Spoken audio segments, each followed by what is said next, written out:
En esta segunda práctica vamos a iniciar el desarrollo del frontend de nuestra aplicación web. Partimos de que en la práctica anterior ya teníamos en funcionamiento el backend.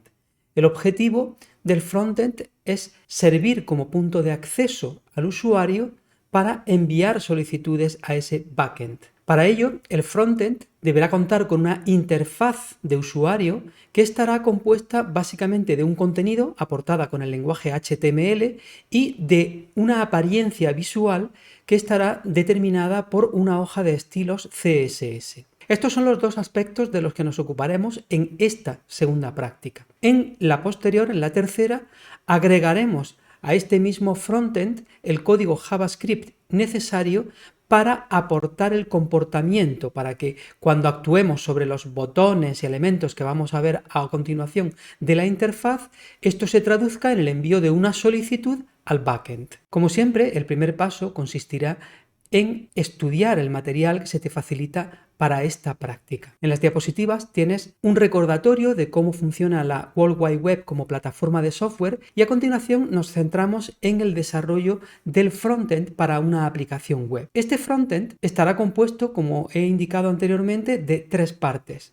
Aquí nos ocuparemos de las dos primeras, del contenido descrito con HTML y del estilo. Un conocimiento previo necesario para llevar a cabo el desarrollo del frontend son los endpoints. Denominamos endpoints a las URL o URI de las solicitudes que acepta el backend, así como los nombres y tipos de datos que deben de tener los campos de los formularios que se enviarán a ese backend. Esta información la tienes de la práctica anterior, en la cual establecimos cuál era la URL a la cual se iba a dar respuesta a cada solicitud. Con esa información, en el resto del material que se te entrega, en el resto de las diapositivas, encontrarás una introducción bastante completa al lenguaje HTML y posteriormente a CSS. HTML es un lenguaje de marcado, no de programación, es un lenguaje que mediante una serie de marcas se delimita el contenido de un documento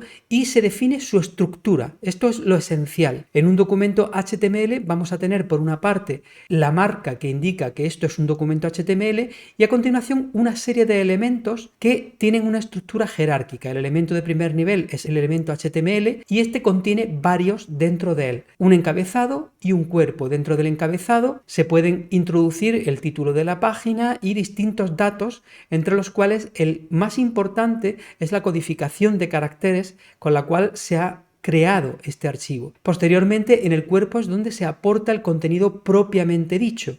En este caso tenemos un encabezado, una línea de división y un párrafo de texto. Tanto en el encabezado como en el cuerpo podríamos agregar otros elementos, entre ellos tanto estilos como código JavaScript. Como siempre, estudia todas estas diapositivas para entender cómo debes de crear un documento HTML siguiendo los ejemplos que se te proponen. Partiendo del ejemplo anterior en el cual está el documento completo, en el resto de las diapositivas se te ofrecen fragmentos de un documento que deberás de incluir dentro de esa página y que puedes abrir directamente en tu navegador web para comprobar el resultado. A lo largo de las diapositivas se te explica cómo crear diferentes tipos de elementos, como pueden ser listas, imágenes, enlaces, tablas y una parte especialmente interesante son los formularios. Los formularios dentro de una página web se crean con la etiqueta form y su finalidad es recoger información que posteriormente se puede enviar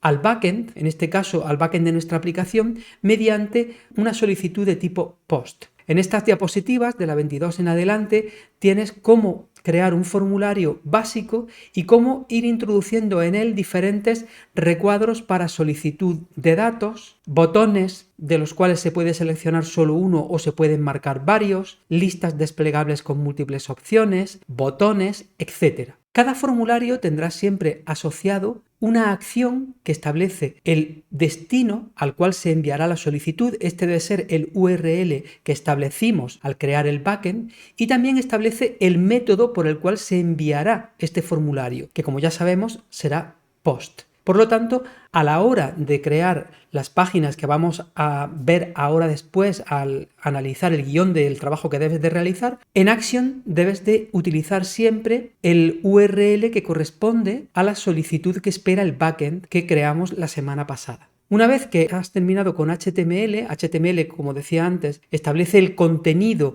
y la estructura de ese contenido, llega el momento de darle apariencia a ese contenido, cómo queremos que ese contenido se vea en nuestra pantalla. Hay que tener en cuenta que CSS se utiliza no solamente para definir un estilo visual en pantalla, también contempla estilos para otro tipo de dispositivos, por ejemplo, a la hora de imprimir un documento en un dispositivo de impresión o leerlo con otro tipo de dispositivos que no son una pantalla, para personas invidentes, por ejemplo. Aquí nos centramos en el aspecto visual y en las diapositivas podrás ver cómo podemos aplicar estilos diferentes. La hoja de estilos se puede incluir dentro de la propia página web o bien puede estar en un archivo externo de tipo CSS y estar enlazado. Un aspecto especialmente importante a la hora de crear las hojas de estilos son los selectores. Los selectores de CSS determinan a qué elementos del contenido se aplicará cada uno de los estilos. Estudia con detalle estas diapositivas para entender cómo se aplican los selectores de clase, los selectores de identificador, etc.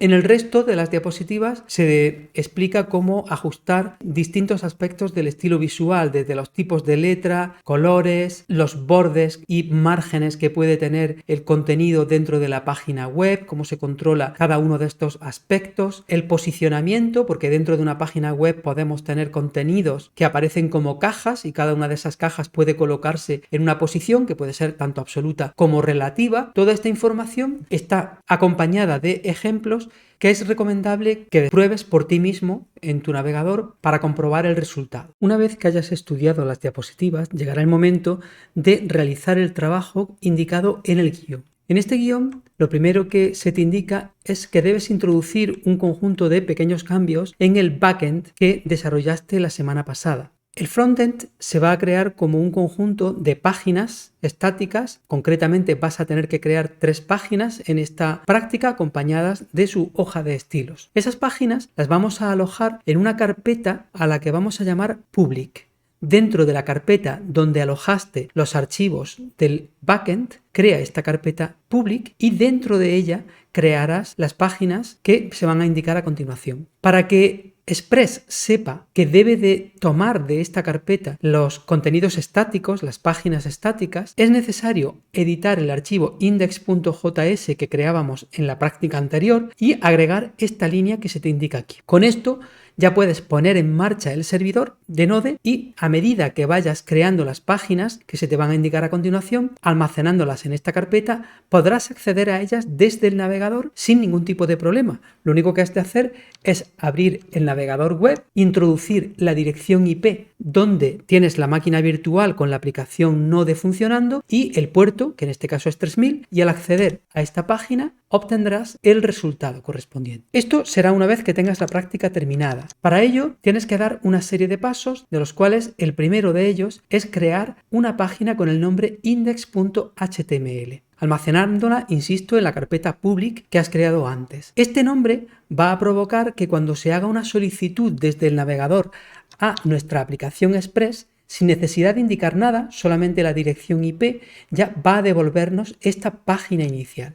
En esta página tendrás que crear una serie de elementos con HTML primero y a continuación darles estilo con CSS. El primer elemento, como puedes ver, es una barra con 2 opciones: tickets, que nos llevará siempre a la página raíz, y nuevo ticket, que nos llevará a una página que vamos a crear ahora a continuación con un formulario para solicitar los datos necesarios para crear una nueva tarea. Además, como se te indica en los siguientes apartados, tendrás que crear una lista no numerada con una serie de datos, de tickets ficticios, que de momento son tickets que van a ser estáticos, van a estar introducidos dentro de la propia página HTML. Aquí tienes todas las indicaciones de cómo realizar esto. Para obtener esta apariencia tendrás que asociar a esta página web una hoja de estilos CSS. Tienes básicamente 2 opciones, tal y como se te indica en el apartado 2. O bien crear todos los estilos CSS para diferenciar cada uno de los elementos que hay en la página, observa, por ejemplo, cómo el nombre de la empresa de aquellas tareas que ya están realizadas aparece tachado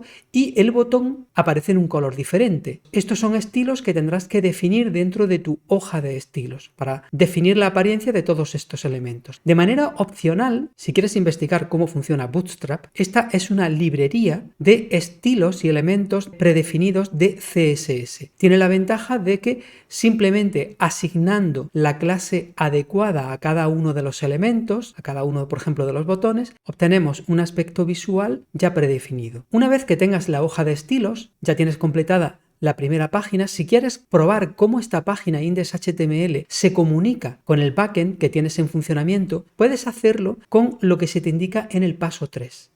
Introduce dentro del cuerpo del documento un párrafo de texto con el identificador datos y a continuación un pequeño script en JavaScript en el cual utilizamos la función fetch de JavaScript para enviar una solicitud GET a este URL, tickets. El resultado que se obtenga de esta solicitud se convierte en un texto y a continuación ese texto se introduce como contenido de este párrafo de texto que hemos introducido antes. Esto te permitirá, si introduces este código en la página web y la actualizas, y siempre que tengas el backend en funcionamiento, obtener un resultado como el que puedes ver aquí. Vemos en formato JSON la respuesta que nos ha enviado el servidor. En la próxima práctica veremos cómo desde JavaScript podemos interpretar este contenido, separar sus diferentes elementos y campos y mostrarlos tal y como aparecen en esta página index.html. Una vez hecho este trabajo, en el cuarto paso tendrás que crear una nueva página HTML a la cual vamos a llamar nuevo.html.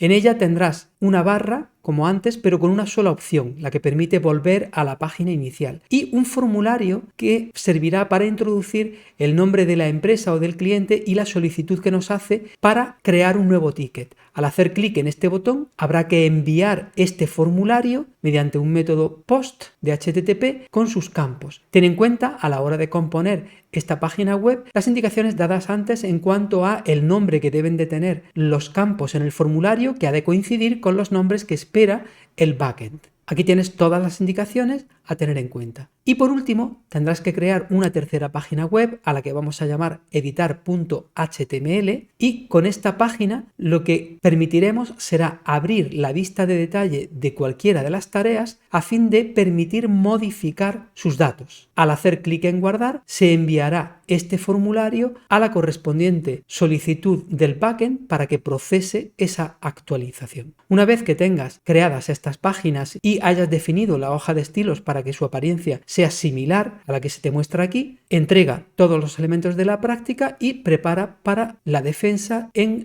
la siguiente sesión.